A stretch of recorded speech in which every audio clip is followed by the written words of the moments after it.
हमारी आप सबसे एक ही प्रार्थना, इन 7 दिन की कथा से कुछ सीखा ना सीखा, पाया ना पाया, सब बात एक तरफ, केवल एक बात याद रखिएगा कि हमसे कोई ऐसी क्रिया ना बने जिससे कोई ठाकुर जी नाराज हो जाए।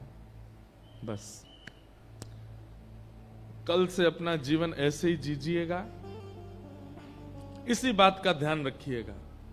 गलत खाने से पहले सोचना ठाकुर जी को कष्ट तो नहीं होगा, गलत पीने से पहले सोचिएगा ठाकुर जी को कष्ट तो नहीं होगा, गलत जगह पर जाने से पहले सोचिएगा ठाकुर जी को कष्ट तो नहीं होगा, किसी के साथ छल कपट ईर्ष्या द्वेष अभिनिवेश अहंता ममता करते से पहले सोचिएगा ठाकुर जी को कष्ट तो नहीं होगा। आप सब हमेशा सुरक्षित रहोगे, फिर कोई क्रिया ऐसी बनेगी नहीं जो पाप जन्य हो। कई बार हम क्या सोचते हैं, कर लो कोई दिक्कत नहीं है, ठाकुर जी इतनी तो छूट दे देंगे। नहीं, एक बात कहें, अनजान व्यक्ति जब कुछ करता है ना तो ठाकुर जी अबोध बालक की तरह क्षमा करते हैं, पर जब जानकार व्यक्ति करता है ठाकुर जी कहते हैं अच्छा जानते हुए भी कर रहा है, कथा सुनी थी फिर भी कर रहा है, आओ बेटा तुम्हारा तो अच्छे से स्वागत करेंगे हम। इसलिए बहुत सावधानी रखिएगा, कभी कोई वैष्णव अपराध मत कीजिएगा। आपके सुनाम में कोई ब्रजवासी आवे, कोई रसिक आवे, कोई संत आवे, कोई कथा वक्ता आवे, कोई ब्राह्मण आवे, सबका सम्मान कीजिए, सबसे प्रेम से बात कीजिएगा।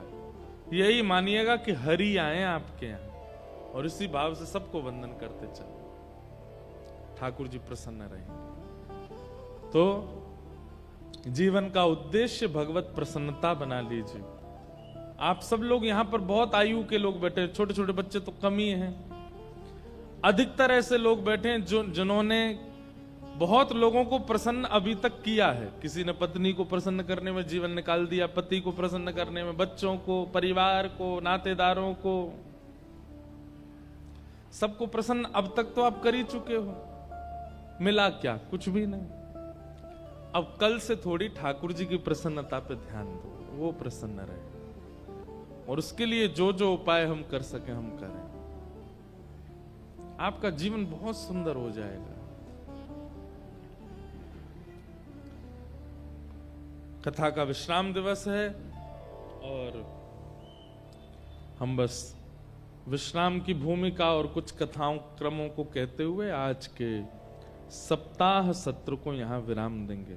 बोलो वृंदावन बिहारी लाल की।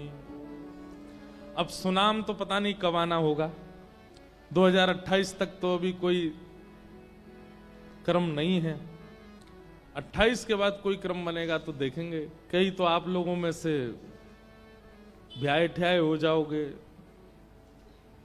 कईयों के बाल गोपाल हो जाएंगे, कई बाल गोपाल ब्याह के लायक हो जाएंगे 28 तक तो। बस ज्यादा समय तो नहीं है, अभी 2025 चल रहा है, 26, 27, 28, 29 में देखेंगे कोई योग बनेगा। नहीं तो आसपास तो हम आते रहेंगे।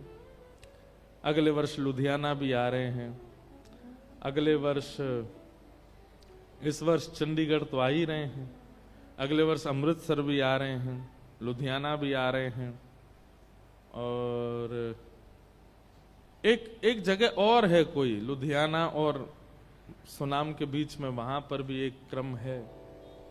तो अब आप लोगों के लिए हम सुनाम आ गए, अब आप हमको खींच खींच के ढूंढिएगा कहाँ आ रहे हैं। पंजाब में आप सब वहां आ जाए कीजिएगा, खूब आनंद से कथा श्रवण कीजिएगा।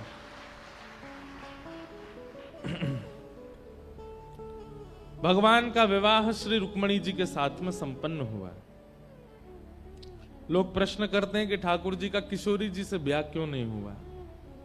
हुआ है, हमारे ब्रजमंडल में तो खूब कथाएं कहते हैं ठाकुर जी किशोरी जी का ब्याह हुआ।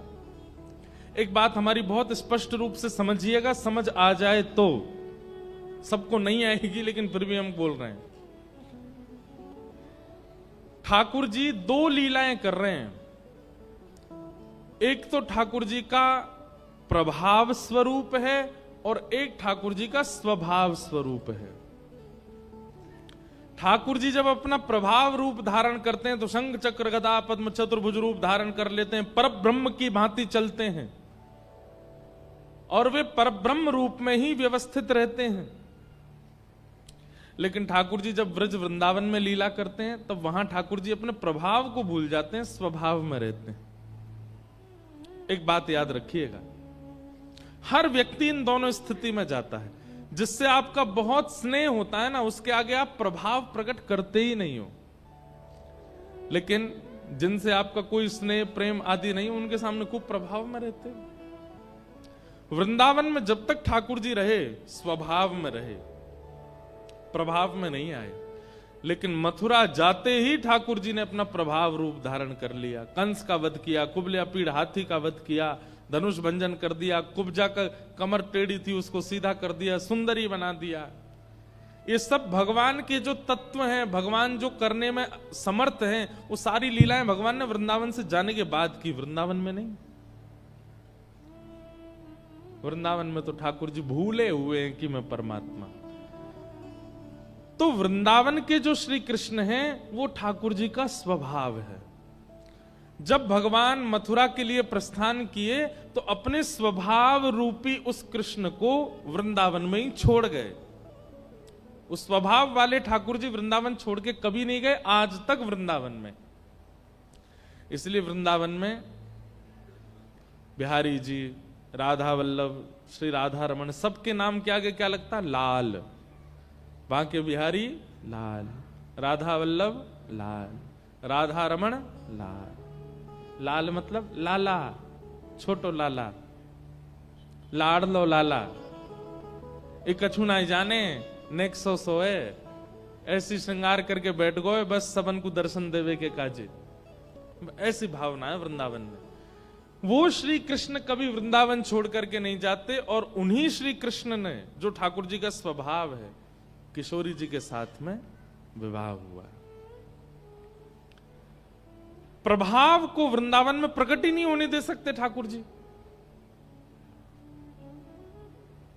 अच्छा, स्वभाव अपनों के लिए होता है, अपनों के आकर्षण के लिए होता है, और प्रभाव संसार के लिए होता है, संसार के आकर्षण के लिए होता है। तो ठाकुर जी अपना प्रभाव रूप धारण करके मथुरा गए, और वहां पर शंख भी धारण करते हैं, चक्र भी धारण करते हैं, गदा भी धारण करते हैं, अकेले युद्ध भी कर लेते हैं जरासंध के साथ में, नई नगरी का निर्माण करके रण छोड़ के भी भाग जाते हैं, और बीच समुद्र में बैठ करके राजकुमारों की तरह आनंद भी करते हैं। वो ठाकुर जी का प्रभाव है। दूसरी बात, किशोरी जी कोई अलग नहीं है। राधा कृष्ण स्वरूपाम्बई कृष्णम राधा स्वरूपिणम कलात्मानम निकुंजस्थम गुरु रूपम सदा भजे। कई लोग ऐसा सोचते हैं कि हमारी श्री राधा रानी कौन है? बोले लक्ष्मी जी हैं। नहीं, लक्ष्मी नहीं है श्री राधा रानी। श्रीमन नारायण जो कृष्ण बनकर के पधारे, वही श्रीमन नारायण की शक्ति, आह्लादनी शक्ति, उन्हीं की अंतरंग शक्ति, मतलब नारायण की ही शक्ति श्री किशोरी जी के रूप में प्रकट हुई। वो लक्ष्मी जी नहीं है राधा रानी। मैं इंद्रेश हूं, और मेरी जो थोड़ी बहुत गुरुदेव की कृपा से जो ज्ञान है वो कथा है। व्यक्ति रूप में मैं कुछ भी कर सकता हूं, कहीं भी जा सकता हूं, कैसे भी रह सकता हूं, लेकिन वाणी रूप में मेरा स्वरूप आप सबको सद्मार्ग दिखाना ही है। कई बार व्यक्ति के व्यक्तित्व से हमको फर्क नहीं होता, उसकी वाणी अगर हमको सार्थक कर रही है तो उसकी वाणी से हमको लाभ लेना है। वाणी और व्यक्ति अलग अलग हो गए दोनों। ठीक वैसे ही ठाकुर जी और ठाकुर जी की आह्लादनी शक्ति, प्रेम की स्थापना के लिए भगवान ने अपनी शक्ति को ही किशोरी जी के रूप में भेजा। लेकिन विवाह के लिए दो होने जरूरी हैं, अपने से विलग होना जरूरी है। आप खुद से प्रेम कर सकते हो पर विवाह नहीं। इसलिए ठाकुर जी ने लक्ष्मी जी के साथ विवाह किया। कथा जगत में अपने प्रभाव रूप में द्वारिका लीला में भगवान का विवाह रुक्मणी जी के साथ में हुआ। रुक्मणी कौन है? लक्ष्मी। रुक्मणी जी के साथ में ठाकुर जी का विवाह हुआ। अब यहां थोड़े गृहस्थाश्रमियों वाली कथा है। जितने विवाहित लोग हैं उन लोगों के सुनने योग्य और समझने योग्य कथा है। रुक्मणी जी के साथ विवाह करके ठाकुर जी द्वारिका आ गए। एक सत्राजित यादव था, उसके पास सेमंतक मणि थी। उस मणि का प्रभाव ऐसा था, वो हजारों किलो सोना रोज देती थी। भगवान ने मन में विचार किया, अकेला व्यक्ति 1000 किलो सोने का क्या कर देगा, और वो भी एक महीना में एक बार, साल में एक बार आता हो तो समझ भी रोज हर दिन 1000 किलो सोना प्रकट होता है। ठाकुर जी बोले, इतना धन किस काम का? तो भगवान ने एक दिन सत्राजित से कहा, भाई सुनो, तुम्हारे पास जो मणि है वो इतना सोना देती है, अकेला तुम क्या करोगे उसका? सत्राजित तो बोला, मैं उसमें रहूंगा, मैं उसी में सोऊंगा, मैं उसी से नहाऊंगा, उसी में रहूंगा। भगवान बोले, तो भी महीना में इतना सोना आ जाएगा कि तुम उसमें भी पूरे जीवन खा पी सो सकते हो, पर साल भर में इतना सोना आ जाएगा कि तुम सोने का पर्वत खड़ा कर दोगे, क्या करोगे अकेले? तो सत्राजित ने कहा, आप क्या सुझाव देना चाहते हैं वो बताइए। ठाकुर जी ने कहा, हम तो ये सुझाव देंगे कि भैया अपने इस मणि को तुम द्वारिका के कार्यालय में जमा करवाओ, और वहां जितना सोना इससे होगा उससे हम लोग विद्यालय, उससे हम लोग बालकों के लिए कुछ और बढ़िया, मतलब ठाकुर जी द्वारिका का इंफ्रास्ट्रक्चर तैयार करने की उससे बात करने लगे। आपको पता द्वारिका कितनी बड़ी थी जो समुद्र में डूब गई? कितनी बड़ी थी वो द्वारिका? भागवत जी में विद्यालय में प्रत्येक कक्षा में बालकों के ऊपर जो आचार्य हैं उन आचार्यों की गणना बताई है। द्वारिका के विद्यालय में 30 करोड़ आचार्य हैं। कितने आचार्य? एक आचार्य के नीचे कम से कम 60 बालक पढ़ते हैं। अब आप अपने आप अनुमान लगा लो कि बालक कितने होंगे, और इन बालकों के माता पिता आदि आदि लगा करके एक पूरा नया देश ही था द्वारिका। तो ठाकुर जी ने सत्राजित से कहा, इस मणि को तुम जमा करवा दो, इससे जितना धन होगा उससे हम द्वारिका का कल्याण करेंगे। सत्राजित ने मणि देने से मना कर दिया, और जैसे ही सत्राजित ने मना किया, भगवान बोले, ठीक है, एक बार ही बोलना चाहिए, दूसरी बार कभी हाथ फैलाने नहीं चाहिए। लेकिन तभी सत्राजित का भाई प्रसेन मणि पहन करके नगर भ्रमण में चला गया, लोगों को दिखाने के लिए, देखो मणि कैसी। नगर से जैसे ही जंगल में उसने प्रवेश किया, एक शेर ने उसका वध कर दिया और मणि लेकर के शेर भाग गया। आगे एक भालू ने शेर को मार दिया, मणि लेके भालू भाग गया, और पूरा इल्जाम किस पे लग गया? भगवान पे। 3 दिन तक जब प्रसन्न नहीं मिला तो पूरे द्वारिका में हल्ला हो गया कि भगवान श्री कृष्ण की कुदृष्टि थी उस मणि पर। सत्राजित ने देने से मना कर दिया, तो इन्होंने इसके भाई को बंदी बना के मणि चुरा ली है।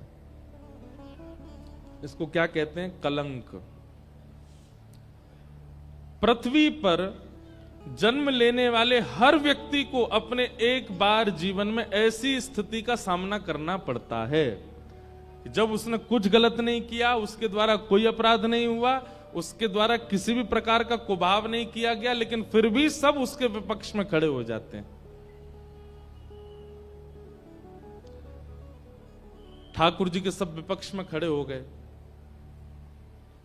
अब सभा में जब ठाकुर जी जाके बैठते थे स्वधर्मा सभा में, तो मंत्री आदि सब सामने तो नमस्कार करते थे, लेकिन ठाकुर जी के पीछे से बोलते थे, बताओ भगवान है लेकिन लोभ नहीं गया मन से, मणि के पीछे भाग रहे थे।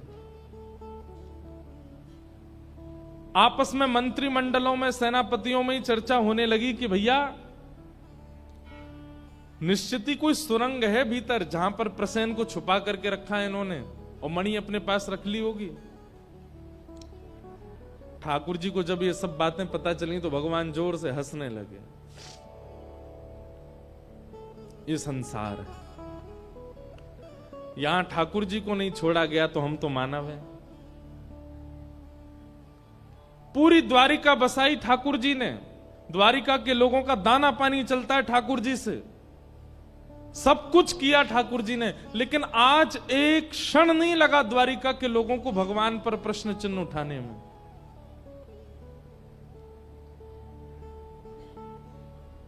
ठाकुर जी मानो हमें आपको संकेत कर रहे हैं कि भाई मर मिटिएगा दुनिया के लिए, लेकिन फिर भी आपकी इतनी सी चूक और आपके अपने ही आपको कटघरे में खड़ा कर देंगे। आप चाहे जो करिए संसार के लिए, पर संसार का ये स्वभाव है, हम सब कान के कच्चे होते हैं, हम सब कान के कच्चे। हम कथा सुना रहे हैं, हम यहां से निकलते हैं, आप सब लोग प्रणाम करते हैं, पर आप विश्वास मानिएगा अगर किसी व्यक्ति ने हमारे बारे में भी कुछ गलत आपको बता दिया, महाराज जी तो यूं कर रहे थे, महाराज जी तो त्यों कर रहे थे, महाराज जी तो ऐसे जाते थे, महाराज जी तो इतना लेते थे, इतना वो करते थे, तो आप लोगों को संशय नहीं होगा, आप 7 दिन की कथा भूल जाओगे कि हमें ज्ञान क्या दिया, हमें योग्य बातें क्या बताई, हमें श्रेष्ठता क्या मिली। आपके मन में वही घूमता रहेगा, ये तो ऐसे हैं। ये हमारा स्वभाव है और आपको ये बात स्वीकार करनी पड़ेगी कि आप ऐसे हो, मैं भी ऐसा हूं। पर हां, भक्ति मार्ग में जब आप प्रवृत्त होते हो तब आपका स्वभाव पता कैसा होता है। कोई व्यक्ति आपसे 100 बात कहे, आप सुनेंगे, लेकिन आपके मन में आएगा कि नहीं, जब तक मुझे अनुभव में नहीं आएगा, मुझे स्वयं नहीं दिखेगा, मैं इसकी बात स्वीकार नहीं कर सकता। और जब आप उस व्यक्ति से मिलोगे जिसकी 100 बुराइयां आपने सुनी, उससे मिलने के बाद जब वापस उस व्यक्ति के पास जाओगे जिसने 100 बुराइयां की, आप क्या कहोगे, भाई देख तूने कहा तो वो ऐसा है, ऐसा है, ऐसा है, पर मुझे ऐसा नहीं लगा। ठीक है, थोड़ा बहुत तो सब लोग होते हैं, पर उसमें ये गुण भी था, ये अच्छाई भी थी। आप गए तो आप उसमें गुण ही देख करके आए। ये एक वैष्णव स्वभाव। द्वारिका के लोगों ने भगवान पे प्रश्न चिन्ह उठा दिया कि इन्होंने मणि चुराई है। भगवान बोले चलो भैया कृष्णचंद्र, लग जाओ काम पे। क्या काम पे? हल्ला करना नहीं है, चुपचाप ढूंढना है मणि है कहां। मतलब आप पर जब प्रश्न चिन्ह उठाया जा रहा हो तो शोर मत मचाइए कि मैं गलत नहीं हूं। जब आप गलत नहीं है तो आप शोर करेंगे ही नहीं, आप चुपचाप शांत बैठे रहेंगे और धीमे धीमे अंदर ही अंदर खोज करेंगे कि ये इल्जाम मुझ पर लग क्यों रहा है, इसके पीछे कारण क्या है। एक बात कह दें, व्यक्ति पर जब प्रश्न उठाया जाए और वो व्यक्ति मचल जाए, हाथ पैर फेंकने लगे और महाराज चिल्लाने लगे, गुस्सा करने लगे, चीजें उठा उठा के फेंकने लगे, तो समझ जाना गलती इसी की है। इतना विचलित क्यों हो रहा है? जिसका अपराध नहीं होता उस पर यदि गलत इल्जाम लगता है तो वो शांति ही रहता है। जब अपराध ही नहीं है तो मैं क्यों इतना मचलूं? ठाकुर जी मचले नहीं बिल्कुल भी। पूरी द्वारिका ने भगवान के ऊपर प्रश्न चिन्ह उठाया। ठाकुर जी बोले कोई बात नहीं, करने दो, हम धीमे धीमे अपना काम करते हैं। सेना लेकर के आधी रात भगवान निकल पड़े, ढूंढो भाई प्रसेन कहां है। अब सेना के लोग कहें, बोले भगवान ढूंढना क्या है, सबको पता आपके पास ही तो है, निकाल। भगवान बोले सुदर्शन चक्र से एक एक का सर धड़ से अलग कर दूंगा। जब हम कह रहे हैं कि प्रसेन को ढूंढो तो ढूंढो, चलो। और सेना के साथ ठाकुर जी निकल पड़े। तब दूर एक जंगल में प्रसेन का शव मिला। सेना ने देखा शेर के पंजों के निशान उसके शरीर पर। ठाकुर जी ने कहा मणि ढूंढो, मणि कहां है। भगवान, सब सेना ने ढूंढा, मणि नहीं मिली। तभी एक सैनिक बोला, भगवान शेर के पंजों के निशान हैं, तो अगर हम पगडंडी देखें तो हो सकता है शेर मिल जाए। पगडंडियों के पीछे पीछे पीछे पीछे पीछे गए तो आगे शेर भी मरा पड़ा था, मणि उसके पास भी नहीं थी। ये कैसे मरा? बोले इसके ऊपर भालू के पंजों के निशान हैं। भगवान बोले इसके पीछे चलो, और अंदर गए तो एक गुफा में पहुंच गए। ठाकुर जी बोले अब यहां सब रुक जाओ, मैं भीतर जाता हूं। और ठाकुर जी भीतर गए, वहीं मणि दिख गई ठाकुर जी को। ठाकुर जी ने जैसी मणि उठाई, एक भालू के साथ ठाकुर जी का 18 दिन तक युद्ध हुआ। आक्रमण कर दिया एक रीछ ने। 18 दिन बाद जब उसकी नस नस ढीली हो गई, तब ठाकुर जी के चरणों में प्रणाम करके बोला भगवान मुझे क्षमा करो। ठाकुर जी बोले कौन हो तुम? 18 दिन हो गए, तुम मरते भी नहीं हो। भालू बोला भगवान मैं जामवंत हूं, मैं चिरजीवी हूं, चिरंजीवी हूं, मेरी मृत्यु नहीं हो सकती। ठाकुर जी ने जैसे सुना जामवंत, भगवान ने उठा करके हृदय से लगाया, मेरे प्यारे जामवंत जी आपका द्वापर में दर्शन हो गया, मैं बहुत आनंद में हूं आपको देख के। भगवान ने पूरा वृत्तांत बताया, इस मणि की वजह से हम पर कलंक लगा है, अब आप हमारे साथ चलो, गवाही देना द्वारिका में कि मणि आपके पास कैसे आई, कहां, नहीं तो लोग बाग हम पर इल्जाम लगा रहे हैं। जामवंत बोला भगवान मैं नहीं जाऊंगा, किसी और को भेजूंगा, और जिसको भेजूंगा वो सदा आपके पास ही रहेगा। भगवान बोले कौन? एक हाथ में मणि रखी और दूसरी हाथ में अपनी बेटी का हाथ रख दिया। क्या नाम है? जामवती। भगवान ने जामवती को जैसे ही देखा, भगवान बोले ये क्या कर रहे हैं आप? बोले भगवान मेरी सदा से इच्छा थी कि आप जैसे दशरथ जी को, जैसे आप श्री सीता जी के पिताजी जनक जी को सुख देते हैं दामाद बन करके, ये सुख मुझे कब देंगे?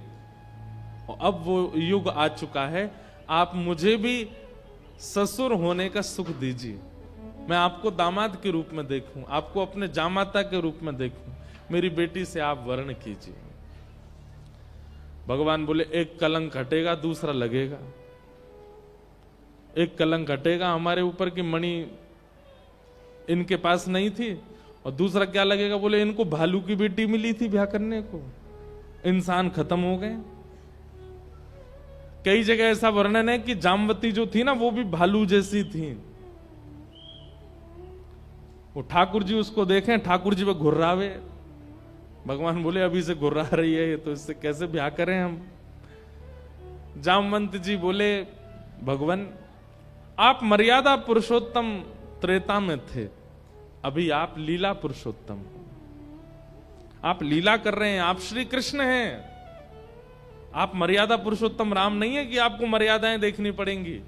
कृपा करके मेरी पुत्री को स्वीकार करो। और भगवान ने दूसरा विवाह जामवती के साथ किया।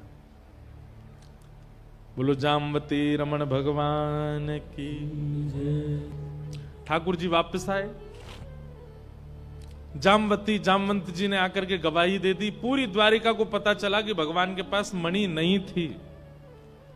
सब द्वारिका के लोग ठाकुर जी से क्षमा मांगने लगे।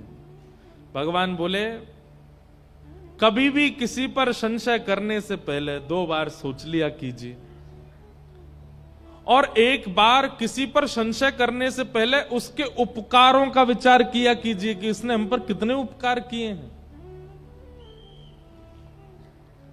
द्वारिका नगरी बनाई मैंने, आप सब लोग यहां रहते मेरी कृपा से हैं, सब लोग भोजन करते मेरी कृपा से हैं, और आप लोगों ने एक बार भी विचार नहीं किया संशय करने से पहले। द्वारिका के लोग बोले भगवान हमें क्षमा कर दो। बोले इसमें क्षमा की कोई बात नहीं, ये तो संसार का नियम है, ये तो मैं क्या संसार का हर व्यक्ति अपने जीवन में एक बार ऐसी स्थिति का अनुभव करेगा। अब द्वारिका के लोग भगवान से तो क्षमा करने लगे और सब ढूंढने लगे ये इल्जाम लगाया किसने भगवान पर। बोले जिसकी मणि थी उसका नाम क्या है? बोले सत्राजित। अब सत्राजित को गालियां देने लगे, तेने हमारे भगवान के ऊपर लांछन लगाया, तेने ऐसे किया, ये किया। सत्राजित का घर से निकलना दुश्वार हो गया, उसके घर पर पथराबाजी करने लगे लोग तो ऐसे ही करते हैं, कभी इस पक्ष में कभी उस पक्ष में। अब तो सत्राजित को घेरने लगे। अब तो वो जैसे ही घर से बाहर निकले लोग कहे तुझे मार देंगे हम, तू घर से बाहर मत निकलना, तेने हमारे भगवान के ऊपर इल्जाम लगाया। सत्राजित बड़ी चिंता में आ गया, मैं क्या करूं ऐसा कि जिससे सब ठीक हो जाए।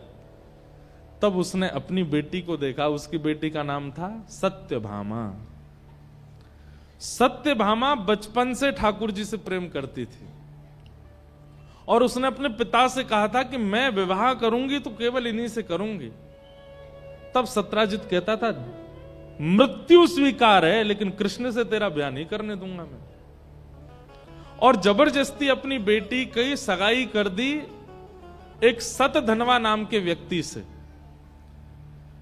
सगाई हो चुकी है उसकी बेटी की, लेकिन आज वो सोचता है अगर मैं अपनी पुत्री का विवाह कर दूं कृष्ण से तो कृष्ण मेरे संबंधी हो जाएंगे, और कृष्ण संबंधी हो गए तो ये जितने द्वारिका के लोग मुझे गालियां दे रहे हैं सब मेरे प्रेमी हो जाएंगे।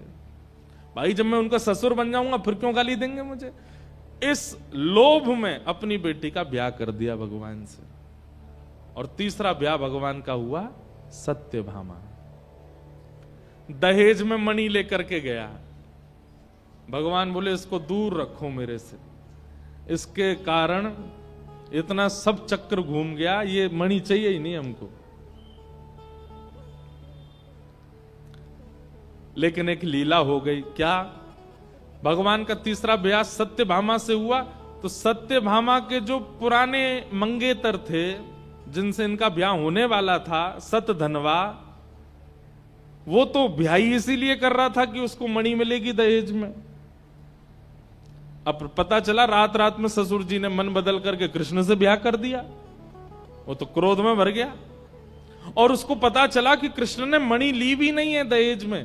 तो उसके मन में आया, बोले बेटी तो हाथ से गई, ब्याह तो हुआ नहीं मेरा, कम से कम मणि ले आऊं ससुर जी से। और वो आया, आकर के कहा कि आपने मेरे साथ बहुत गलत किया, पहले मेरी सगाई कर दी अपनी बेटी से और मुझे बिना बताए ब्याह कर दिया कहीं और।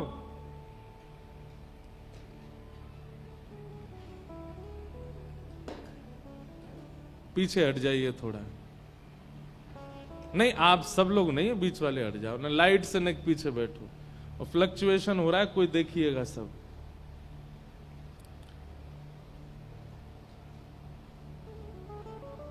इधर देखो भैया, जो भी लाइट वाले हों वो पूरा सब देखना। ठाकुर जी आ रहे हैं कथा में। बोलो वृंदावन बिहारी लाल की। 1-1.5 घंटा और रुक जाओ ठाकुर जी, फिर खूब जोर से पूरे सुनाम में ही आ जाना। तो हम क्या निवेदन कर रहे थे, कहां चल रही थी कथा? हां, सतधनवा दौड़ा दौड़ा आया और अपने एक्स ससुर जी मेरे से ब्याह क्यों नहीं कराया आपने अपनी बेटी का, और मुझे बिना बताए आपने ब्याह कर दिया कहीं और, ये बहुत गलत है, और आदि आदि सब सुनाने लगा। बोले अब क्या चाहते हो? बोले कि इसकी भरपाई होगी, अब मणि मुझे दो। बोले मणि तो नहीं दूंगा। इसी बात पर दोनों में लड़ाई हुई और सतधनवा ने सत्राजित यादव को, मतलब भगवान के तीसरे ससुर जी को, जान से मार दिया और मणि लेकर के भाग गया। मणि लेकर के भाग गया। अगले दिन ठाकुर जी अपनी स्वधर्मा सभा में बैठे थे, इतने में ही सत्यभामा रोती हुई आई। ठाकुर जी बोले क्या बात है, आप क्यों रो रही हैं? उसने बताया, बोले मेरे पिताजी को मेरे पूर्व मंगेतर ने मार दिया और मणि लेकर के वो भाग गया, मेरे पिता की मृत्यु हो गई। ठाकुर जी बहुत रोए, इतना रोए, इतना रोए, इतना रोए, इतना रोए। वो तो मुझसे बहुत प्रेम करते थे, वो तो मेरे बड़े हितैषी थे। केवल और केवल सत्यभामा के मन में अपना प्रेम स्थापित करने के लिए ठाकुर जी रोने लगे। ठाकुर जी बोले वो तो मुझसे बहुत प्रेम करते थे, मेरे ससुर जी कहां चले गए, बेचारे कहां होंगे अब। ऐसे रोवे उसकी गोदी में सर रख के।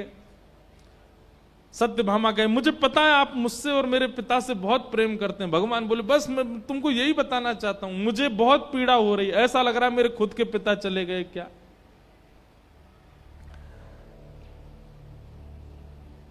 सत्यभामा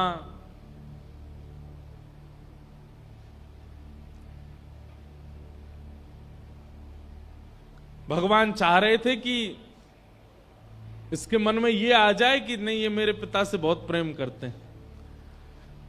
लेकिन सत्यभामा क्या बोल पड़ी, बोले आप इतना रोइए मत, आप इतना परेशान मत होइए, मुझे पता है आपको बहुत कष्ट है। भगवान बोले देवी मैं क्या करूं? बोले अब इसका एक ही उपाय है। बोले क्या? सतधनवा को आप मारिए जा करके, और वो जो मेरे पिता की मणि चुरा के भाग गया वो मणि ला करके मुझे दे दीजिए। अब पिता के बाद उस मणि पर अधिकार मेरा है।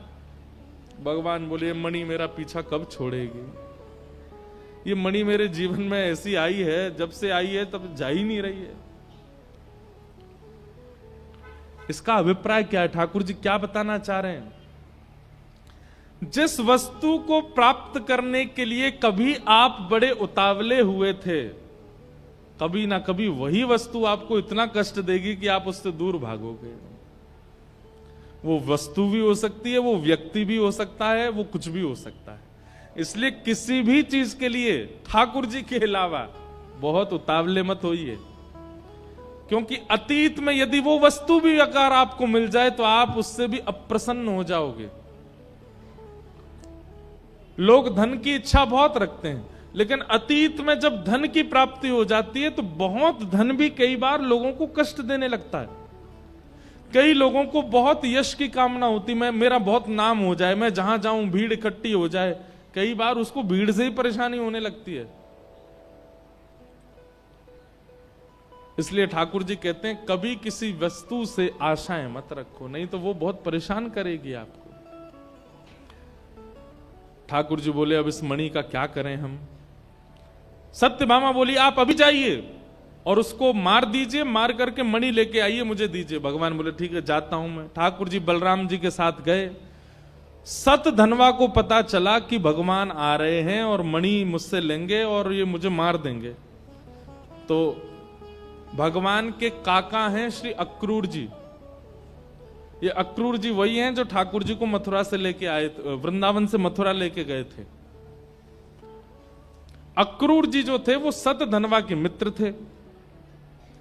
तो सतधनवा ने अक्रूर जी को जाकर के कहा कि आप एक काम करिए, भगवान आ रहे हैं और अगर उनको मेरे पास मणि मिल गई तो वो मुझे मार देंगे, आप मणि आप रख लो, मैं कहीं और भाग जाता हूं। भगवान अक्रूर जी बोले ठीक है, और मणि रख करके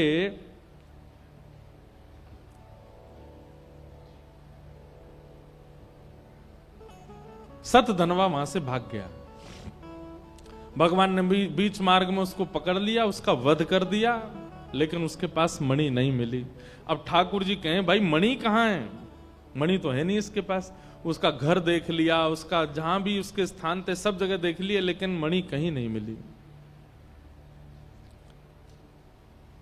तब ठाकुर जी खाली हाथ वापस आ गए द्वारिका। द्वार पर ही खड़ी थी सत्यभामा।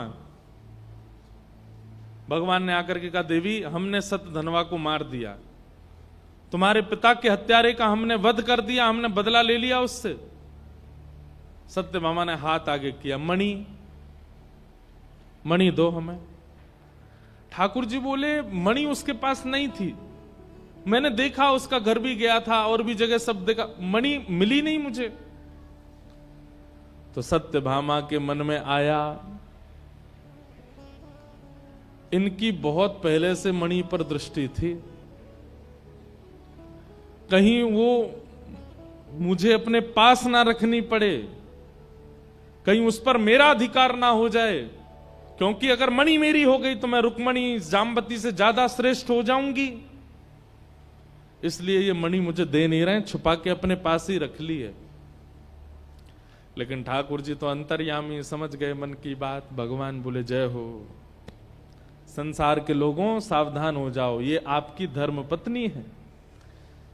कभी जीवन में ऐसा समय भी आएगा कि सप्त फेरे जिसके साथ हुए वो भी आप पर संशय करे। संशय तो बहुत बातों का होता है, पर ऐसी बात का होना जहां पर ठाकुर जी पर कलंक लगता हो। ठाकुर जी कहते हैं ऐसा संशय भी आप सबको देखना पड़ सकता है।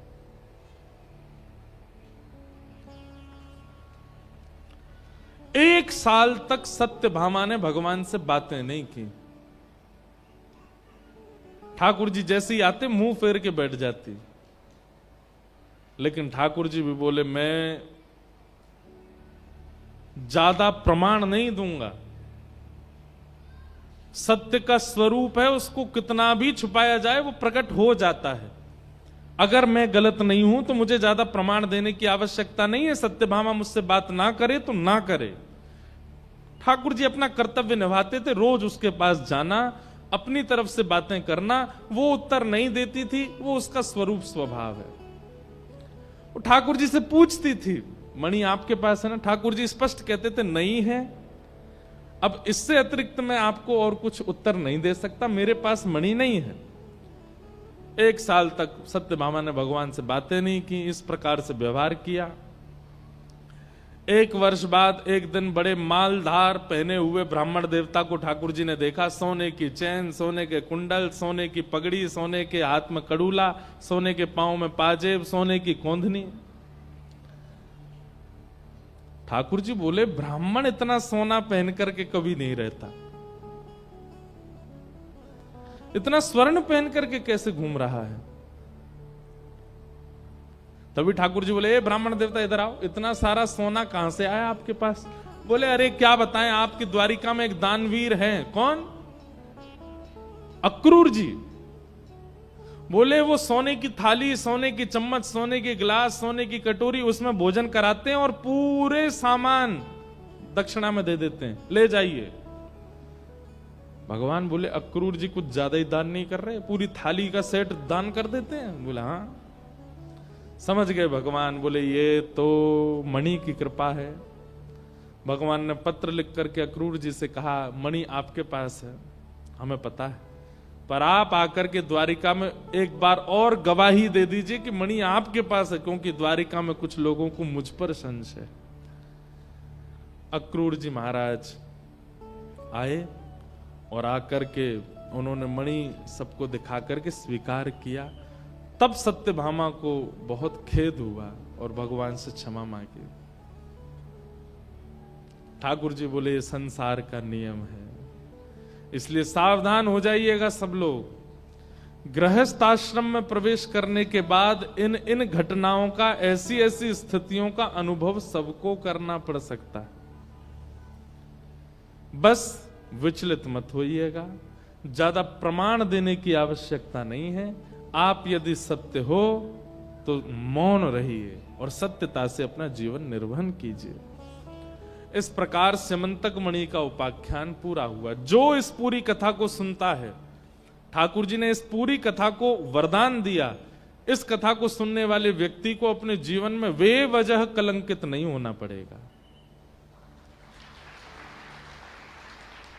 और यहां श्लोक भी है, सिन्हो प्रसेनमभिदत् सिन्न जाम बताहताह सुकुमार कथम रोदे तब एष स्यमंतकः। इस श्लोक को सुनने से और इस पूरे प्रकरण को सुनने से व्यक्ति सावधान हो जाता है जीवन में और उसको फिर कलंक नहीं लगता।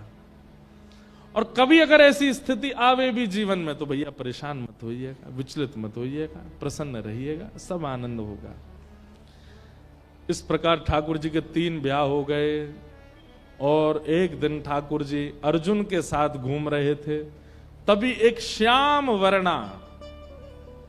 वर्ण की मतलब थोड़ी सांवली सी परम सुंदरी यमुना जी के तट पर बैठी है।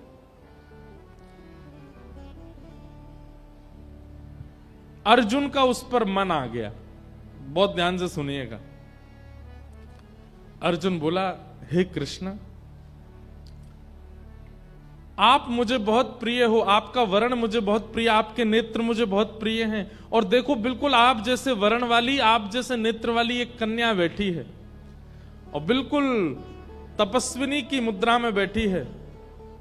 ये सांवली सांवली जो ये कन्या बैठी, मेरा मन हो रहा मैं इससे ब्याह कर लूं। भगवान बोले तो जाओ, जाकर के अपना हाथ बढ़ाओ, पूछ लो अगर तुमसे ब्याह कर ले तो। अर्जुन उसके पास गए और जाकर के बोले, हे देवी, आप कौन हैं और यहां इतनी युवावस्था में आप तपस्या कर रही हैं, क्या प्राप्त करना चाहती हैं अपने जीवन में? तुरंत वो सुंदर युवती श्याम वर्ण की बोल पड़ी, अर्जुन। अर्जुन घबरा गया, आपको मेरा नाम कैसे पता? बोले, मुझे सब पता है। बोले, आप कौन हैं? बोले, मैं कालिंदी हूं, यमुना, कलिंदगिरी पर्वत की पुत्री। आप यहां तपस्या क्यों कर रही हैं? बोले, मैं श्री कृष्ण को अपने पति रूप में वर्ण करना चाहती हूं, उनकी प्राप्ति के लिए तप कर रही हूं। अर्जुन ने पीछे मुड़ के भगवान को देखा, बोले, जब आपको पहले से ही पता था कि ये आपसे ही ब्याह करना चाहती, तो मुझे उम्मीद क्यों जगाई आपने? ठाकुर जी बोले, नहीं, हम बस चाह रहे थे थोड़ा तुम देख आओ, अनुभव करो। और भगवान ने चौथा विवाह यमुना जी के साथ में किया। श्याम सुंदर श्री यमुने महारानी। आपको पता है भगवान के ब्याह किससे हो रहे हैं? कई लोगों के मन में आरोप है, इतने ब्याह क्यों कर रहे हैं ठाकुर जी? पृथ्वी, जल, अग्नि, वायु, आकाश, ये पंच तत्व भगवान की पंच पटरानियां। इसमें रुक्मणी जी जो हैं ये अग्नि तत्व हैं। दूसरा सत्यभामा। सत्यभामा कौन है? ये भूमि, पृथ्वी देवी ही सत्यभामा बनकर के आई है, पृथ्वी। जाम्बती कौन है? वायु का तत्व है। यमुना जी कौन है? ये जल तत्व है। इस प्रकार भगवान की पंच पटरानियां पंच तत्व ही हैं, पृथ्वी, जल, अग्नि, वायु, आकाश। अष्ट पटरानियों में कितनी बची? 3। तो ये 5 बाहर की प्रकृति है, बहुत ध्यान से सुनिएगा। पृथ्वी, जल, अग्नि, वायु, आकाश मानव के बाहर की प्रकृति, और मानव के भीतर 4 प्रकृति हैं, मन, बुद्धि, चित्त और अहंकार। इसमें चित्त तत्व स्वयं भगवान है, तो बचे 3, मन, बुद्धि और अहंकार। तो पंच तत्व बाहर के, 3 तत्व भीतर के, ये भगवान की अष्टपत्नियां हैं। कोई स्त्री नहीं है ये, ठाकुर जी की प्रकृति ही ठाकुर जी से ब्याह कर रही है। 16,108 कौन है? ये उपासना कांड के मंत्र हैं। जिन मंत्रों से ठाकुर जी की उपासना की जाती है, वही मंत्र ही 16,100 रूप धारण करके आए और भगवान ने उनसे ब्याह किया। ठाकुर जी ने किसी स्त्री से ब्याह नहीं किया। हो मीठे रस से भरोणी महारानी लागे, महारानी लागे, मोहे प्यारो प्यारो यमुना जीरो पानी लागे। ओ मीठे रस से भरोरी महारानी लागे, महारानी लागे, मोहे प्यारो प्यारो यमुना जीरो पानी लागे। ओ मीठे रस से भरोड़ी महारानी लागे, महारानी लागे, मोहे प्यारो प्यारो यमुना जीरो पानी लागे। मीठे रस से भरोरी महारानी लागे, महारानी लागे, मोहे प्यारो प्यारो यमुना जीरो पानी लागे। हे ना भावे मन माखन मिश्री, अब ना कोई मिठाई। ना भावे मन माखन मिश्री, अब ना कोई मिठाई। हाँ, ना भावे मन माखन मिश्री, अब ना कोई मिठाई। ना भावे मन माखन मिश्री, अब ना कोई मिठाई। क्योंकि मारी जी बढ़िया ने भावे राधा नाम मलाई। ओ मारी जी बढ़िया ने भावे राधा नाम मलाई। हाँ, मारी जी बढ़िया ने भावे राधा नाम मलाई। मारी जी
की बाधा दूर करे श्री राधा राधा नाम। दिल की बाधा दूर करे श्री राधा राधा नाम। हे वृषभानु की ललितो गुणधानी लागे, गुणधानी लागे, मोहे प्यारो प्यारो यमुना जीरो मानी ओ वृषभानु की ललितो गुणधानी लागे, गुणधानी लागे, मोहे प्यारो प्यारो यमुना जीरो पानी लागे। हे मीठे रस से महारानी महारानी लागे, महारानी लागे, मोहे प्यारो प्यारो यमुना जीरो पानी लागे। तेरा से महारानी महारानी लागे, महारानी लागे, मोहे प्यारो प्यारो यमुना जीरो पानी लागे। मन भूल मत जइयो राधा रानी के चरण, मन भूल मत जइयो राधा रानी के चरण। मन भूल मत जइयो श्यामा प्यारी के चरण। मन भूल मत जइयो श्यामा प्यारी के चरण। राधा रानी के चरण, महारानी के चरण, राधा रानी के चरण, महारानी के चरण। राधा रानी के चरण, श्यामा प्यारी के चरण। राधा रानी के चरण, श्यामा प्यारी के चरण। मेरे मन भूल मत जइयो राधा रानी के चरण। तेरे मन भूल मत जइयो राधा रानी के चरण। मन भूल मत जइयो श्यामा प्यारी के चरण। मन भूल मत जइयो श्यामा प्यारी के और चरण। वृषभानु दुलारी की जय हो।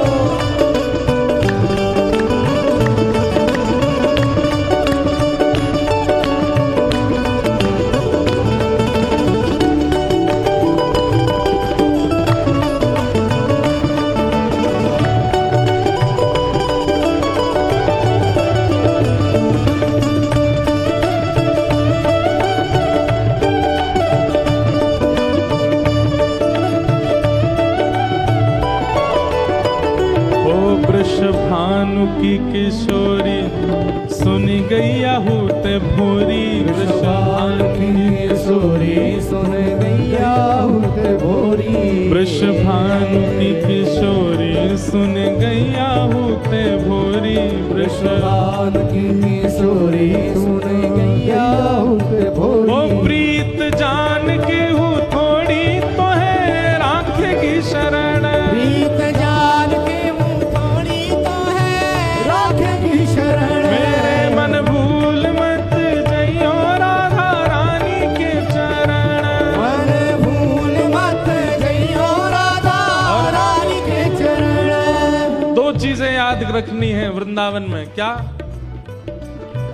ओ बांके ठाकुर की बांकी ठकुरानी के चरण।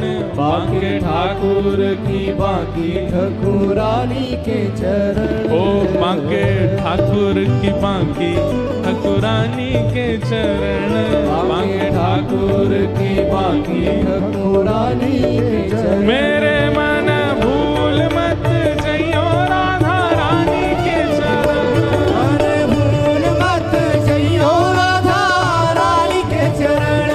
मन भूल मत जइयो श्यामा प्यारी के चरण। मन भूल मत जइयो श्यामा प्यारी के चरण। राधा रानी के चरण, महारानी के चरण। राधा रानी के चरण,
आज हम हिंदुओं का नववर्ष है। आज से हमारा नया वर्ष प्रारंभ हो रहा है और इस नए वर्ष का प्रारंभ हम कथा सुन के कर रहे हैं। ये हमारे लिए सौभाग्य की बात है।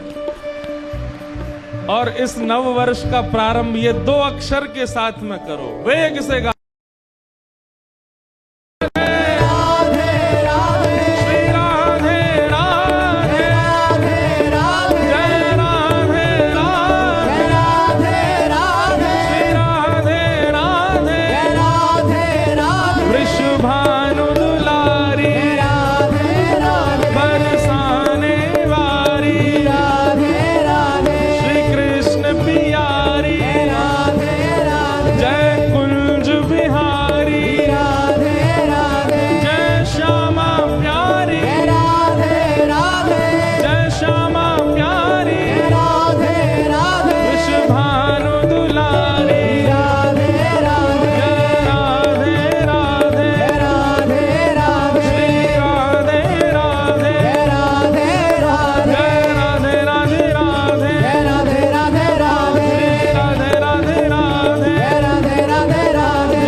श्याम सुंदर श्री यमुने महारानी की जय। भगवान का विवाह श्री यमुना जी के साथ में हुआ। भगवान की पटरानी है श्री यमुना जी। इस प्रकार भगवान के 8 विवाह। और फिर भौमासुर नाम का एक राक्षस था, उसके यहां 16,100 राजकुमारियां बंधी थीं। भौमासुर का वध करके भगवान ने उन सबको मुक्त किया और सबको आज्ञा दी कि आप सब अपने अपने घर को जाइए। लेकिन भूयात पतिर में मह्यम, एक साथ सबने ठाकुर जी से कहा कि अब हमें कोई स्वीकार करेगा नहीं। हम अगर घर चली भी गई तो लोगों की दृष्टि हमारे प्रति उचित नहीं रहेगी। घर वाले भी कुछ दिन प्रेम करेंगे लेकिन फिर उन्हें भी भार जैसा लगने लगेगा। क्यों? क्योंकि एक असुर के यहां हम बंधी रही हैं इतने सालों तक, हमें कौन स्वीकार करेगा? आप ही हम पर कृपा करें। और उन 16,108 राजकुमारियों को ठाकुर जी ने स्वीकार किया। भगवान एक ही समय पर 16,108 रूप धारण करके सब पटरानियों के साथ निवास करते हैं। ग्रहचर्या का दर्शन ठाकुर जी का किया गया। नारद जी भगवान की ग्रहचर्या देखने आए, ठाकुर जी गृहस्थाश्रम में कैसे रहते हैं, और देख करके नारद जी महाराज आनंदित हो गए। 16,108 भवन हैं, उन समस्त भवनों में रानियां रहती हैं और उनके साथ 16,108 रूप धारण करके ठाकुर जी भी रहते हैं। किसी को भी ऐसा अनुभव नहीं होने देते कि ठाकुर जी किसी अन्य से अधिक प्रेम करते हैं, सबसे समानता।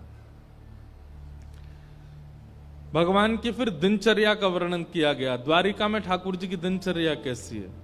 सुबह ठाकुर जी ब्रह्म मुहूर्त में उठते हैं, उठ करके सबसे पहले श्री वृंदावन को याद करते हैं किशोरी जी का स्मरण करते हैं, ब्रजवासियों को याद करते हैं। उसके बाद ठाकुर जी स्नान आदि करके पांचजन्य शंख का नाद करते हैं। द्वारिका में सबसे पहले ठाकुर जी उठ जाते हैं और भगवान के पांचजन्य शंख की ध्वनि और सूर्य की किरण एक साथ पड़ती है। भगवान की शंख ध्वनि सुनकर के सब द्वारिका के लोग जग जाते हैं। बंधुओं देखिए, घर में दो वस्तुओं का नाद होते रहना चाहिए। अगर नकारात्मक ऊर्जाएं नष्ट करनी है तो कोई टोना नहीं है, कोई टोटका नहीं है, कोई तंत्र नहीं है, कुछ नहीं। दो स्वर आपके घर में सुबह शाम होते रहने चाहिए। पहला शंख का और दूसरा घंटी का। ये दो स्वर नकारात्मक ऊर्जाओं को नष्ट करते हैं घर से।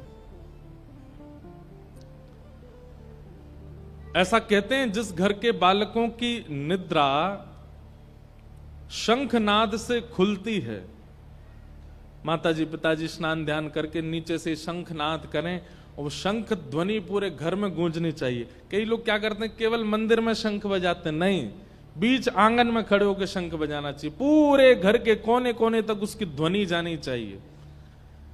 शंखनाद ब्रह्म मुहूर्त में सबसे अच्छा, मतलब सूर्य धीमे धीमे उदय हो रहा है और चंद्रमा अस्त हो रहे हैं, उस समय 3 बार शंखनाद हो। शंख छोटे वाले शंख नहीं, उनकी पैनी सी आवाज होती है, वो नहीं।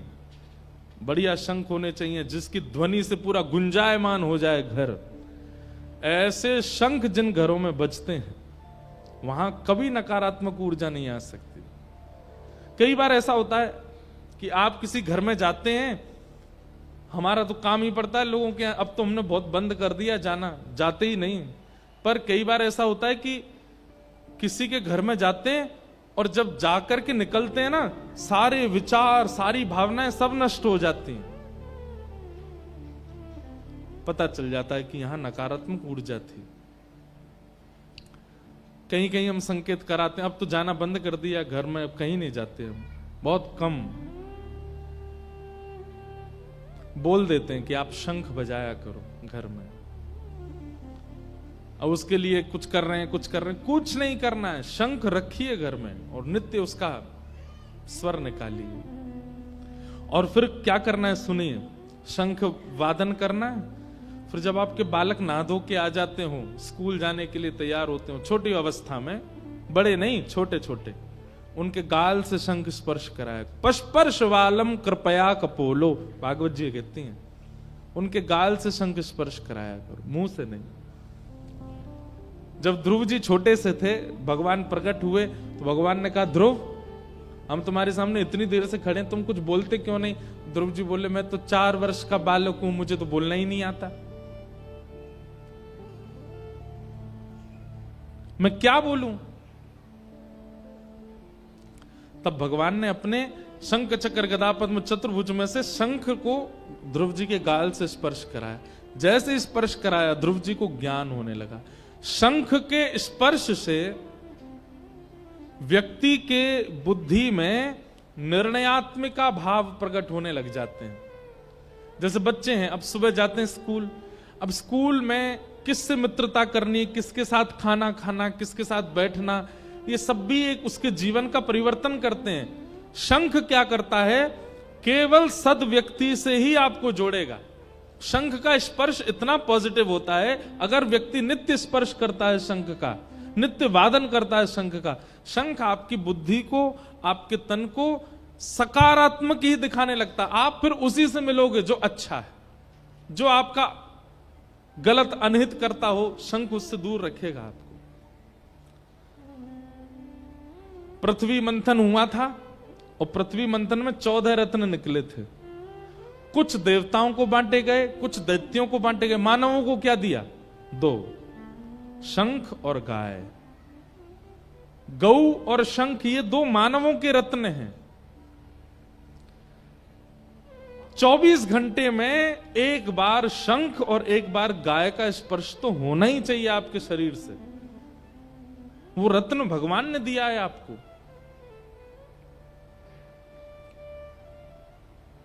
तो भगवान पांचजन्य शंख का नाद करते हैं और उस नाद से संपूर्ण द्वारिका की निद्रा खुलती है। सब द्वारिका के लोग अपने नित्य क्रम में, फिर ठाकुर जी जाते हैं गौशाला और गौशाला जाके गाय की सेवा करते हैं, गौ सेवा करते हैं, थोड़ी देर अपनी गायों के पास बैठते हैं, फिर वापस आकर के ठाकुर जी बाल भोग करते हैं। बाल भोग मतलब नाश्ता। फिर सबके संग बैठ करके बाल भोग करते हैं। बाल भोग करने, यही ठाकुर जी की नित्य एक्टिविटी है। उस समय जिम तो थी नहीं, कैसे वर्जिश करें ठाकुर जी? तो गैयाओं के पास जाते हैं, गायों के पीछे दौड़ना, गायन के संग धावे, गायन में सचु पावे, गायन के हेत गिरी कर ले उठायो, आगे गाय पाछे गाय, इत गाय उत गाय, गोविंद को गायन में बसी वो ही भावे। गायों के संग ठाकुर जी रहते हैं, फिर आकर के बाल भोग करते हैं, फिर ठाकुर जी की पूरी दिनचर्या बताई क्या क्या करते हैं, सबका भाव रखा।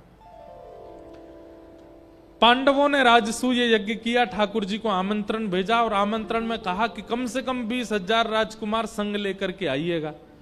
ठाकुर जी बोले हम पे कोई फैक्ट्री है, कहां से लाएं 20,000 राजकुमार? ठाकुर जी ने मन में विचार किया कहां से राजकुमारों की व्यवस्था की जाए। तभी ठाकुर जी को पता चला भगवान का पुराना शत्रु, इधर देखिए सब लोग, ठाकुर जी का पुराना शत्रु, उसका नाम है जरासंध, जिसने 17 बार मथुरा पर चढ़ाई की। और ये कौन है? कंस के ससुर जी। और कंस के ससुर जी ठाकुर जी के कौन लगे? कंस भगवान का मामा है और मामा के ससुर कौन लगे? नाना। तो भगवान के एक प्रकार से नाना है जरासंध। 17 बार भगवान ने इनको हराया, 18वीं बार ठाकुर जी रण छोड़ करके भाग गए। आज ठाकुर जी को पता चला कि जरासंध राजा के यहां 20,000 राजकुमार बंदी हैं और वे सब ठाकुर जी से उम्मीद करते हैं कि ठाकुर जी उनको मुक्त करें।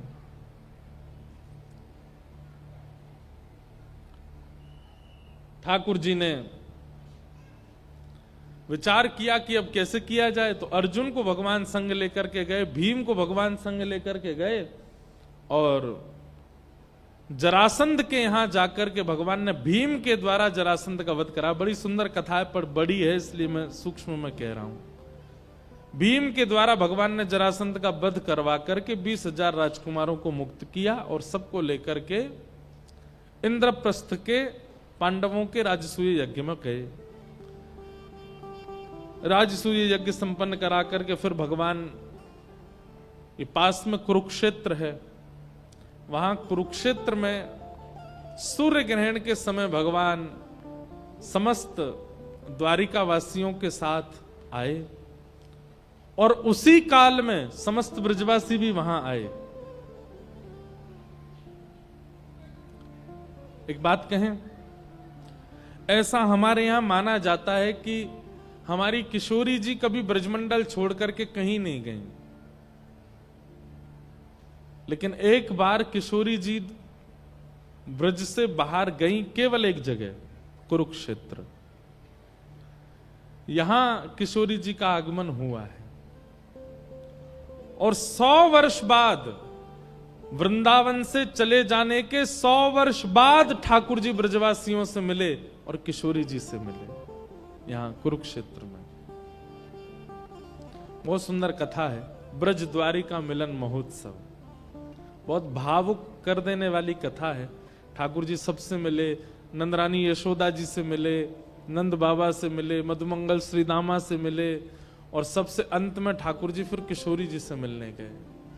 तब वहां वर्णन आता है, फिर किशोरी जी ने ठाकुर जी के द्वारिका भेष को उतारा, मुकुट पहन के गए थे, राजा धीराज बन के गए थे।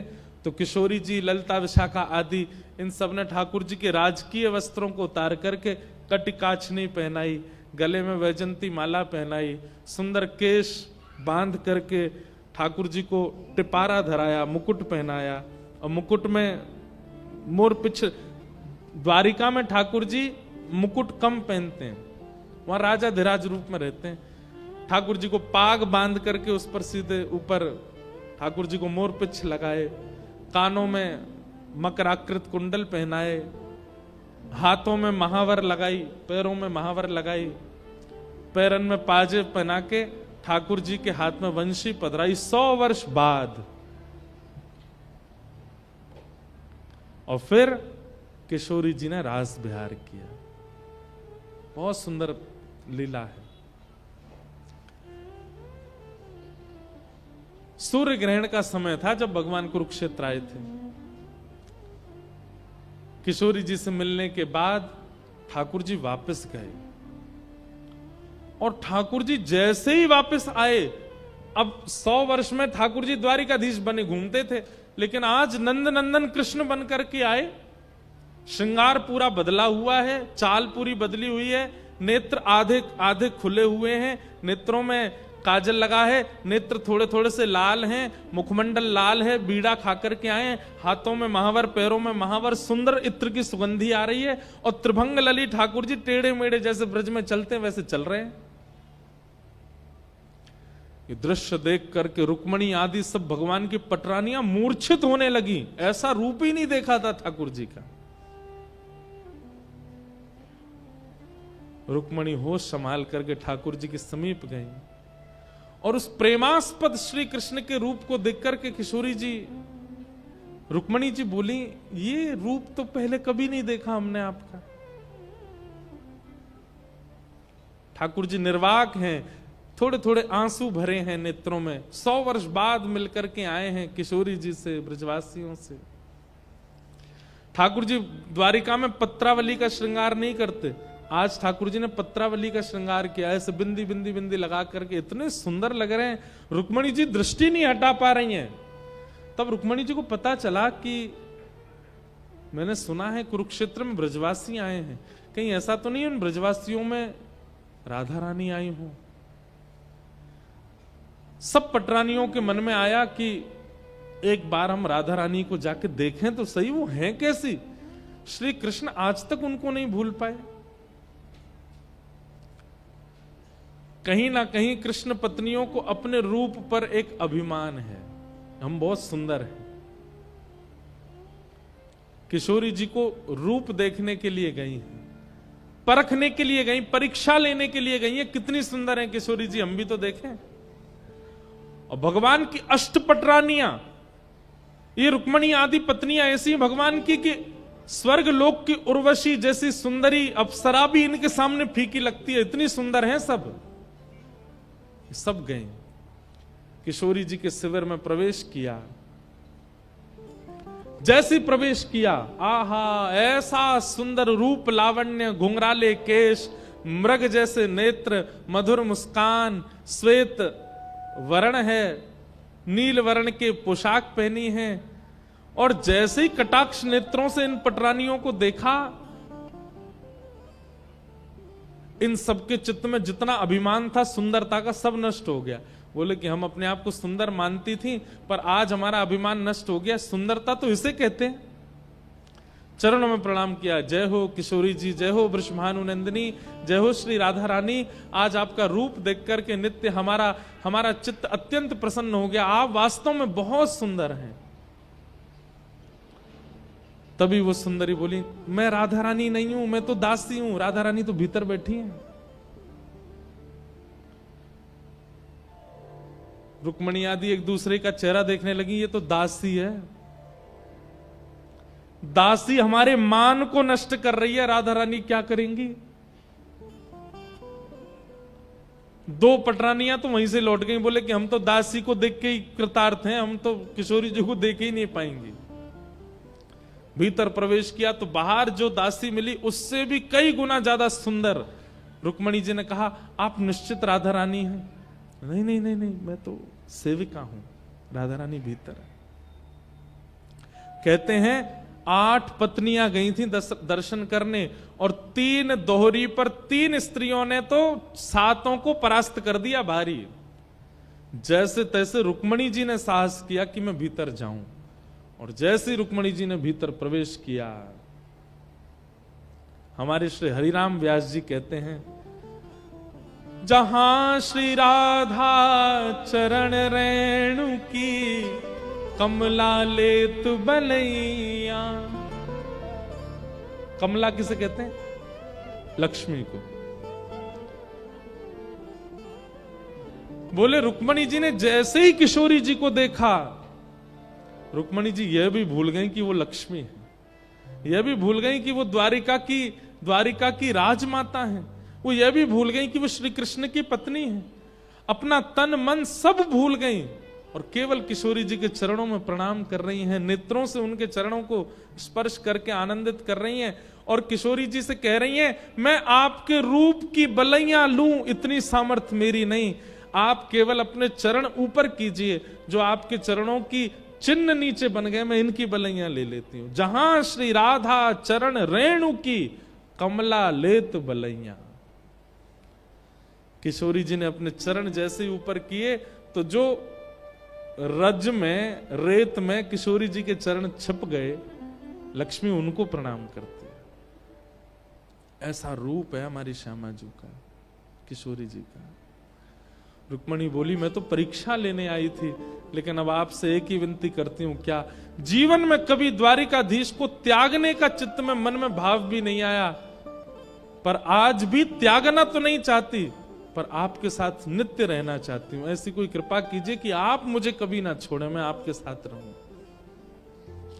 राधा रानी ने रुक्मणी जी को हृदय से लगाया और हृदय से लगा करके कहा, अब तुम हमें सर्वस्व मान चुकी हो, हमें अपनी स्वामिनी मान चुकी हो? बोले हाँ। हमारी आज्ञा मानोगी? बोले बिल्कुल मानूंगी।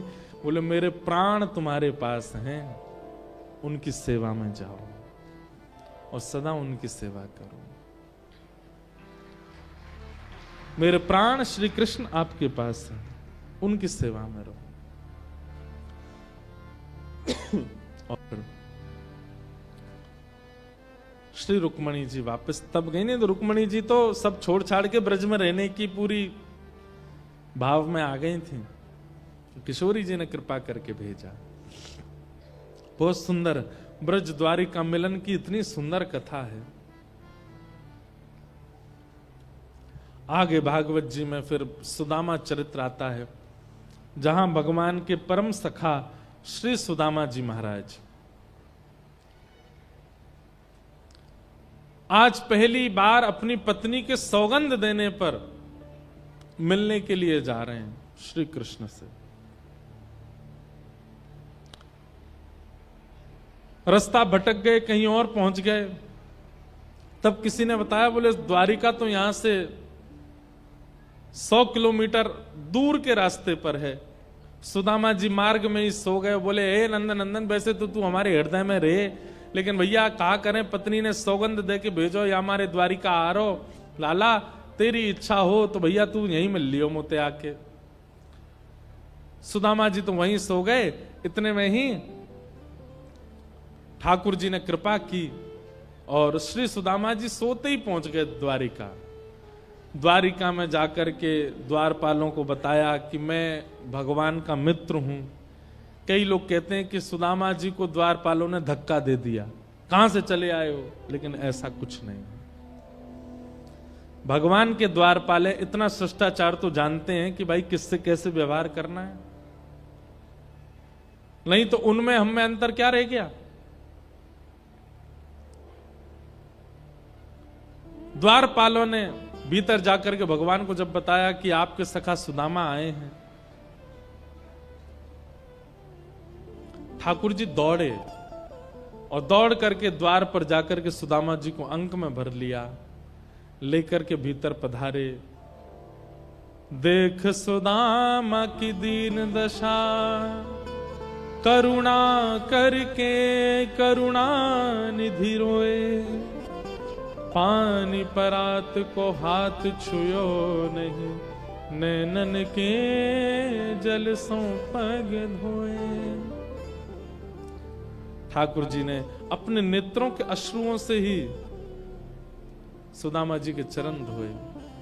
बहुत स्नेह, बहुत प्रेम दिया श्री सुदामा जी को।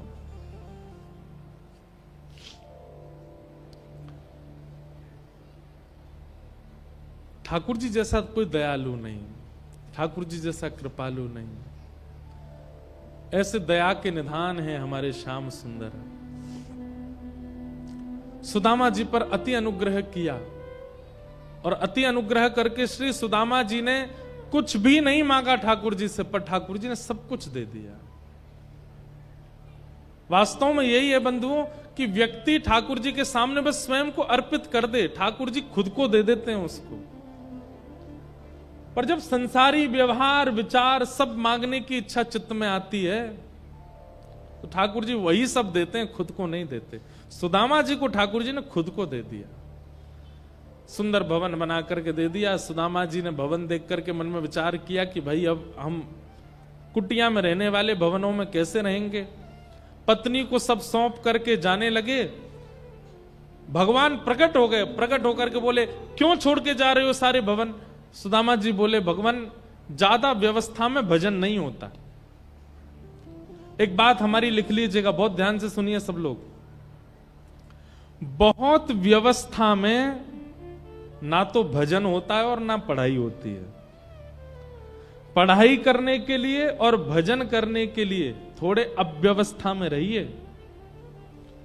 कोई व्यक्ति यूं सोचे गद्दा लगाओ, मसनद लगाओ, 2 मसनद यहां लगाओ, एसी लगाओ, फिर नाम जप करूंगा, कभी नहीं कर पाएगा, सो जाएगा। ऐसे सोचे मेरे लिए ये व्यवस्था करो, ऐसी टेबल लगाओ, ऐसी मेज लगाओ, ऐसी चेयर लगाओ, इतनी तकियाएं दो, फिर मैं पढ़ूंगा, नहीं पढ़ पाएगा। भजन में और अध्ययन में जितना हो सके व्यवस्थाओं का त्याग कीजिए, आप उतनी जल्दी उस चीज को ग्रहण कर पाओगे। जैसे भजन कैसे करना है, कठोर पत्थर उस पर एक आसन बिछाइए और बैठ जाइए, वहां बैठ करके भजन कीजिए, तब आपका भजन होगा। शरीर को जितनी सुविधाएं देकर के भजन में बैठोगे उतना ज्यादा भजन टूटेगा। ऐसे ही अध्ययन, स्वाध्याय जब आप करते हैं, पढ़ाई जब आप करते हैं, बहुत व्यवस्थाएं करके करोगे, नहीं पढ़ पाओगे। बहुत सामान्य एक जगह जहां पर सब किताबें रखी हों, इतनी लैंप हो कि दिखाई दे रहा हो, बस पेन रखो, पढ़ना शुरू करो, सामान्य से किताब कॉपियों में करने प्रारंभ करो, तभी पढ़ पाओगे। जितना व्यवस्थाओं में रहोगे ना तो भजन बनेगा ना अध्ययन बनेगा। कई बार माता पिता अपने बालकों को हॉस्टल में छोड़ देते हैं और फिर हॉस्टल में उन बच्चों को, लाडले बच्चे होते हैं, उनके लिए फिर वैसी व्यवस्था करते हैं, अच्छा ये हो, अच्छा ये हो, अच्छा वो हो। बिगड़ते ही हैं बच्चे। इसलिए हमारे भारत में गुरुकुल प्रणाली होती थी, वहां ज्यादा व्यवस्था नहीं होती थी। बच्चों को भी नियम होता था कि केवल साल में छुट्टियों में घर जाएंगे और माता पिता एक बार आकर के मिल सकते हैं। गुरु जी की सेवा करो, पृथ्वी पर सो, केश मुड़ा करके रहो, केवल शिखा रखो, ज्यादा सज धज के मत रहो, रूपवान मत बन के मत रहो, तब जाकर के बच्चे पढ़ते थे। आजकल तो पूछिए ही मत, ऐसे बाल खड़े कर लेते हैं ऊपर, बीच में से, आगे से, पीछे से, और फिर उसमें दुनिया भर के कलर लगा लेते हैं। फटी हुई जीन्स पहन लेते हैं, उसमें से घोंटू दिख रहे हैं दोनों। एक बालक आया मुझसे मिलने, उसकी टी शर्ट में से एक ऐसे जैसे रोए होते हैं ना, ये रोया निकल रहा था यहां से। मैंने पकड़े खींच लिया, पूरी टी शर्ट उसकी उधर गई। महाराज जी ये क्या किया? मैंने कि उधर रही थी। वो उधर नहीं रही थी, वो डिजाइन थी। मैंने वाह, ऐसी डिजाइन। क्या जमाना आया है। पहले फटी हुई कोई चीज धारण कर लेना उसको अपशगुन माना जाता था। आज फटे हुए कपड़े 10-10 हजार के खरीद के लाते हैं, फिर पहनते हैं।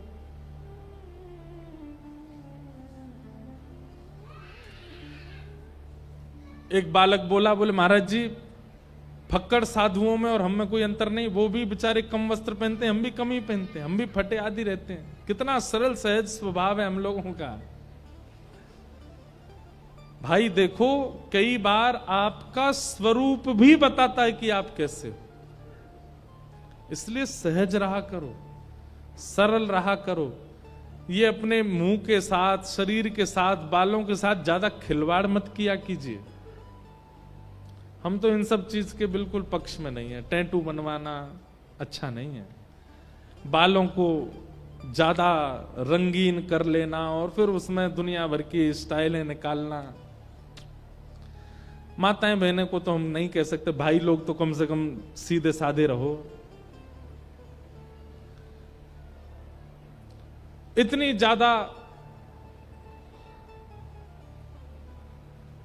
उस अव्यवस्था में, उस व्यवस्था में अध्ययन नहीं हो सकता। अध्ययन के लिए तो सरल होना चाहिए, सहज होना चाहिए। तो सुदामा जी बोले, लाला तेने भवन बना के दे दियो। भवन में व्यवस्था होती है, व्यवस्था में भजन नहीं होता। ठाकुर जी बोले, अगर व्यवस्था में मैं साथ रहूं तो भजन बन जाएगा। बोले हाँ, तो बन जाएगा। ठाकुर जी बोले, तो एक रूप से हम द्वारिका में रहेंगे, एक रूप से आपके भवन में रहेंगे, अब रहो। ठाकुर जी एक रूप से सुदामा जी के संग रहने लगे, तब सुदामा जी ने भगवान के द्वारा प्रदत्त भवन को स्वीकार किया। इस प्रकार सुदामा चरित्र सुनाया गया। आगे बंधुओं, भगवान के वंश को श्राप लगा। ये कथा मैंने एक दिन और कथा में सुनाई थी। भगवान अपने सब बालकों को और यदुवंशियों को समझाते हैं, भैया तुम सब लोग यदुवंशी हो, मेरे परिवार हो। लेकिन इसका मतलब ये नहीं है कि तुम कथाओं में नहीं जाते, तुम सत्संग में नहीं जाते, तुम कभी संतों को प्रणाम नहीं करते, कभी साधुओं को घर में पधरावनी नहीं करते, कभी किसी सत्संग का श्रवण नहीं करते। ये सब क्यों करते हो? तीर्थों में क्यों नहीं जाते? यदुवंशी बोले, हमको क्या जरूरत, हमारे परिवार के मुखिया ही श्री भगवान हैं, हमको क्या जरूरत है। ठाकुर जी बोले, भाई भले ही मैं मुखिया हूं, फिर भी कथाएं सुना करो। यदुवंशी बोले, भगवान देखो सीधी बात बताएं, कथा वो लोग सुनते हैं जिन्होंने आपको देखा नहीं, जिनको आपका अनुभव हुआ नहीं। हमको तो सब हो गया, हम कथा में क्या सुने जाके। ठाकुर जी बोले, मेरी कथा मत सुनो, मेरे भक्तों की कथा सुनो, मेरा चरित्र मत सुनो, मेरे वैष्णव भक्तों का चरित्र सुनो जाकर के। लेकिन यदुवंशियों को इतना मान हो गया था यदुवंशी होने का, कथाओं में नहीं जाते। एक आध कोई गया भी कथा में, तो कथा में कैसे गए? हम नीचे बैठ के कथा सुनेंगे, व्यास मंच के बगल में व्यासपीठ से थोड़ा ऊंचा आसन लगाओ। क्यों? यदुवंशी हम भगवान के चाचा हैं, भगवान के ताऊ जी हैं, हम भगवान के भतीजे हैं, ऐसा व्यवहार करने लगे। ठाकुर जी बोले, ये संतों को प्रणाम नहीं करते, सत्संग नहीं करते, यही इनके नाश का कारण बनेगा। एक दिन भगवान के पुत्र शांब और कई सारे पुत्रों ने मिलकर के सोचा कि पिताजी इतना संतों की महिमा बताते हैं, आज इन संतों की परीक्षा लेके देखते हैं। और भगवान के एक पुत्र शांब को साड़ी पहना दी और साड़ी पहना करके पेट में पोटला बांध दिया, एक गर्भवती महिला की तरह दिखने लगा, घूंघट करके संतों के पास ले गए भगवान के पुत्र को। और भगवान के बाकी पुत्रों ने कहा, जय हो संत जनों को। संत जनों ने जैसे देखा भगवान के पुत्र, सब दंडवत करने लगे। बोले, आप तो द्वारिकाधीश के पुत्र हैं। ये नई बहू कौन आई है? बोले, भैया ये हमारी घर की एक बहू है, या के गर्भ में बालक है। यूं पूछवे, आइए बताओ लाला होगो कि लाली? संतों ने दिव्य दृष्टि से जब देखा, पता चल गया कि ये तो हमारी परीक्षा ले रहे हैं।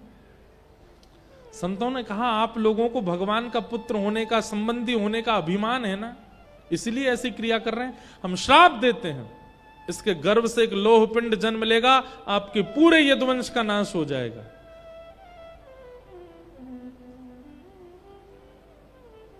सब बोले, संत महात्मा तो ऐसे ही बोलते रहते हैं। जैसे साड़ी उतार करके देखा तो वो जो पोटला था कपड़ों का, वो लोह पिंड बन गया। उसको घिस करके समुद्र में फिकवा दिया। बोले, कुछ नहीं होगा।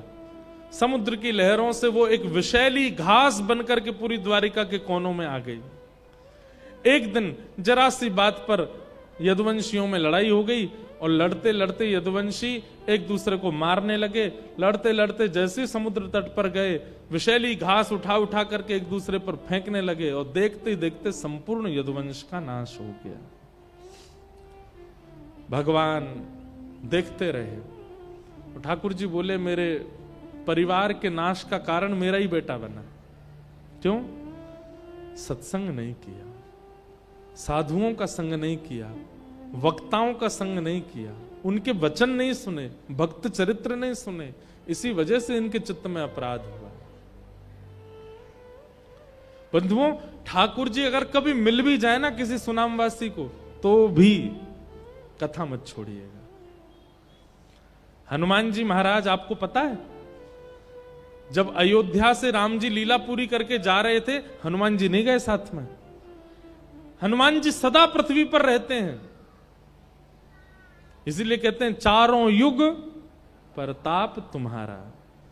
सतयुग, त्रेता, द्वापर, कलयुग, कलयुग में भी हनुमान जी पृथ्वी पर ही है, साकेत नहीं गए। क्यों? जब विमान आया सबको ले जाने के लिए, तो हनुमान जी ने राम जी से कहा, भगवान साकेत में सब व्यवस्था है, अरे तुम चलो तो, वहां तो कोई दिक्कत नहीं है, भोजन पाओ, शयन करो, सरोवर हैं, नदियां हैं, पहाड़ हैं, बहुत आनंद आएगा साकेत में। हनुमान जी बोले, वहां कथा होती है? ठाकुर जी बोले, कथा केवल पृथ्वी पर होती है और कहीं नहीं होती। हनुमान जी महाराज बोले, भगवान तो फिर आप साकेत जाइए, मैं पृथ्वी पर ही रहूंगा, मैं कथा के बिना नहीं रह सकता। ठाकुर जी बोले, अरे साकेत में मैं तुम्हारे सामने होऊंगा, मेरा तुम दर्शन करना, नित्य मेरा दर्शन किया करना। बोले, भगवान क्षमा कीजिएगा, साकेत में आप केवल 2 नेत्रों को दिखाई दोगे, जब आप सामने होते हो तो केवल 2 आंखों को दिखाई देते हो, पर कथा में आंखों को भले ही नहीं दिखाई देते, पर रोम रोम को अनुभव होते हो। नाथ, हमें वो कथा ज्यादा प्रिय है जहां रोम रोम को आप अनुभव होते हो। इसलिए हनुमान जी के लिए एक प्रसिद्ध श्लोक है, यत्र यत्र रघुनाथ कीर्तन।